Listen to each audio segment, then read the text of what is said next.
Sir cabinet reshuffle ಆಗುತ್ತಾ ಅಂತ ಎಲ್ಲ ಹೋಗಿದ್ದಾರೆ, ಚರ್ಚೆ ಮಾಡಿ ಹೈಕಮಾಂಡ್ನವರು ಅನುಮತಿ ಕೊಟ್ರೆ ಮಾಡ್ತಾರೆ. ಬರಗಾಲ ಅನೌನ್ಸ್ ಆಯ್ತು ಅಂದ್ರೆ ರಾಜ್ಯದ ರೈತರಿಗೆ ಯಾವ ತರ ಅನುಕೂಲ ಆಗುತ್ತೆ ಸರ್? ಅದಕ್ಕೇನು ಕೆಲವೆಲ್ಲ ಇನ್ನೂ ನಾವು ಡಿಸೈಡ್ ಮಾಡಿಲ್ಲ. ಅದನ್ನ ರೈತರಿಗೆ ಅನುಕೂಲ ಆಗಬೇಕು, ಸಾಮಾನ್ಯ ಜನರಿಗೆ ಅನುಕೂಲ ಆಗಬೇಕು. ಆಮೇಲೆ ಯಾರು ಕಾಮಗಾರಿಗಳಿಲ್ಲ ಅಂತೇಳಿ ಗುಳೆ ಹೋಗ್ತಾರಲ್ಲ, ಕೂಲಿ ಮಾಡೋರೆಲ್ಲ ಊರು ಬಿಡ್ತಾರೆ, ಅವರಿಗೆ ಅನುಕೂಲ ಆಗಬೇಕು. ಇವೆಲ್ಲ ಮನಸ್ಸಲ್ಲಿ ಇಟ್ಕೊಂಡು ನಾವು ತೀರ್ಮಾನಗಳನ್ನು ಈಗ ಆಗಸ್ಟ್ 6ರಿಂದ ಅಧಿವೇಶನ ಇದೆ, ಸೊ ವಿಸ್ತರಣೆ ಆಗಲೇಬೇಕಾದಂತ ಅನಿವಾರ್ಯತೆ ಇದೆ. ಆಗುತ್ತಾ ಶುಕ್ರವಾರದೊಳಗಡೆ ಅಂತ ಸರ್? ಅಲ್ಲ, ಅವರು ಇವತ್ತೇನೋ ಚರ್ಚೆ ಮಾಡಿ ಹೈಕಮಾಂಡ್ನವರು ಅನುಮತಿಯನ್ನ ಕೊಟ್ರೆ ಇಮಿಡಿಯೇಟ್ ಆಗಿ ಆಗುತ್ತೆ. ಅಲ್ಲಿ ಎಸ್ ಅಂದ ತಕ್ಷಣ ಲಿಸ್ಟು ಕ್ಲಿಯರ್ ಆದ ತಕ್ಷಣ ಇಲ್ಲಿ ಗವರ್ನರ್ಗೆ ಅವ್ರ ಸಮಯ ನೋಡಿಕೊಂಡು ತಿಳಿಸ್ತಾರೆ. ಹೊಸಬ್ರು ಬೇಕು, ಹಿರಿಯರು ಬೇಡ, ಹಿರಿಯರು ಬೇಡ ಅವರು ಕೆಲವು ಮಾನದಂಡಗಳನ್ನ ಚರ್ಚೆ ಮಾಡ್ತಾ ಇದ್ದಾರೆ ಅಂತ ಕೇಳಿದ್ದೇನೆ ನಾನು. ಅದರಲ್ಲಿ ಯುವಕರಿಗೆ ಹೆಚ್ಚು ಪ್ರಾತಿನಿಧ್ಯ ಕೊಡಬೇಕು ಅನ್ನೋದು ಕೂಡ ಒಂದು ಅಂಶ. ಅದನ್ನ ಕನ್ಸಿಡರ್ ಮಾಡಬಹುದು.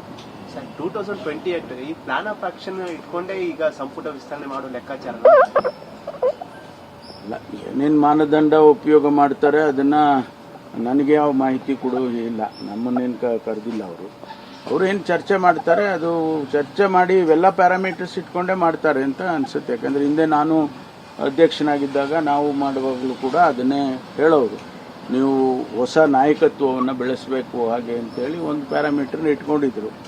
ಅದು ಈಗಲೂ ಅಪ್ಲೈ ಆಗುತ್ತೆ ಅಂತ ಅನ್ಕೊಳ್ತೀನಿ. ಸಿಎಂ ಮತ್ತೆ ಸಿದ್ದರಾಮಯ್ಯ ಮತ್ತೆ ಹರಿಪ್ರಸಾದ್ ಎಲ್ಲ ಡೆಲ್ಲಿಗೆ ಹೋಗಿದ್ದಾರೆ ಸರ್, ಕ್ಯಾಬಿನೆಟ್ ರೀಶಫಲ್ ಆಗುತ್ತಾ ಅಂತ? ಎಲ್ಲ ಹೋಗಿದ್ದಾರೆ, ಚರ್ಚೆ ಮಾಡಿ ಹೈಕಮಾಂಡ್ನವರು ಅನುಮತಿ ಕೊಟ್ರೆ ಮಾಡ್ತಾರೆ. ಬರಗಾಲ ಅನೌನ್ಸ್ ಆಯ್ತು ಅಂದ್ರೆ ರಾಜ್ಯದ ರೈತರಿಗೆ ಯಾವ ತರ ಅನುಕೂಲ ಆಗುತ್ತೆ ಸರ್?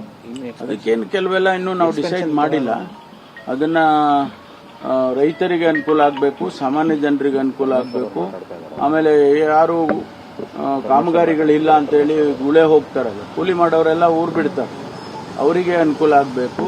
ಇವೆಲ್ಲ ಮನಸ್ಸಲ್ಲಿ ಇಟ್ಕೊಂಡು ನಾವು ತೀರ್ಮಾನಗಳನ್ನು ಈಗ ಆಗಸ್ಟ್ 6ರಿಂದ ಅಧಿವೇಶನ ಇದೆ, ಸೊ ವಿಸ್ತರಣೆ ಆಗಲೇಬೇಕಾದಂತ ಅನಿವಾರ್ಯತೆ ಇದೆ. ಆಗುತ್ತಾ ಶುಕ್ರವಾರದೊಳಗಡೆ ಅಂತ ಸರ್? ಅಲ್ಲ, ಅವರು ಇವತ್ತೇನೋ ಚರ್ಚೆ ಮಾಡಿ ಹೈಕಮಾಂಡ್ನವರು ಅನುಮತಿಯನ್ನ ಕೊಟ್ರೆ ಇಮಿಡಿಯೇಟ್ ಆಗಿ ಆಗುತ್ತೆ. ಅಲ್ಲಿ ಎಸ್ ಅಂದ ತಕ್ಷಣ ಲಿಸ್ಟು ಕ್ಲಿಯರ್ ಆದ ತಕ್ಷಣ ಇಲ್ಲಿ ಗವರ್ನರ್ಗೆ ಅವ್ರ ಸಮಯ ನೋಡಿಕೊಂಡು ತಿಳಿಸ್ತಾರೆ. ಹೊಸಬ್ರು ಬೇಕು, ಹಿರಿಯರು ಬೇಡ, ಹಿರಿಯರು ಬೇಡ. ಅವರು ಕೆಲವು ಮಾನದಂಡಗಳನ್ನ ಚರ್ಚೆ ಮಾಡ್ತಾ ಇದ್ದಾರೆ ಅಂತ ಕೇಳಿದ್ದೇನೆ ನಾನು. ಅದರಲ್ಲಿ ಯುವಕರಿಗೆ ಹೆಚ್ಚು ಪ್ರಾತಿನಿಧ್ಯ ಕೊಡಬೇಕು ಅನ್ನೋದು ಕೂಡ ಒಂದು ಅಂಶ. ಅದನ್ನ ಕನ್ಸಿಡರ್ ಮಾಡಬಹುದು. 2028 ಈ ಪ್ಲಾನ್ ಆಫ್ ಆಕ್ಷನ್ ಇಟ್ಕೊಂಡೇ ಈಗ ಸಂಪುಟ ವಿಸ್ತರಣೆ ಮಾಡೋ ಲೆಕ್ಕಾಚಾರ